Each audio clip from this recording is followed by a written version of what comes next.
nakikiusap lang ako sa mga ulol na to. Kung sino yung gumagawa ng ganun.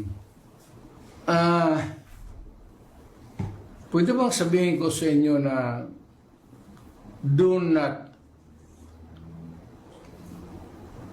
the people of the Philippines. Magkagulo tayo. Huwag ninyo kaming isali, buhay pa ako.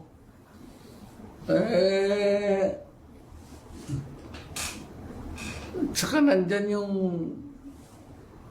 military pati police hindi papayag ng I know them. The ever vigilant na military pati police. Hindi papayag ng ano. You better, kayong nasa bureaucracy, better stand up straight and be counted as a true Filipino. Otherwise, you are asking for your early demise. Alam mo, pag nag-kudita ito, patayan left and right yan, baka una kayo.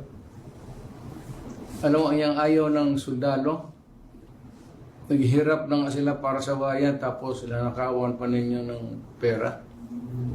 Hindi, ibigay na ninyo sa mga sundalo sana yan. Bakit pa ninyo, not good.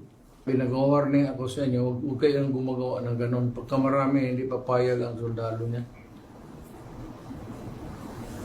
Hiyariin kayo, sigurado ako niyan. Kilala ko ang sundalo. Ngayong presidente ako. Napipigilan lang. Pero pag if it goes haywire, bahala kayo. Basta ako nagbigay ng warning sa inyo.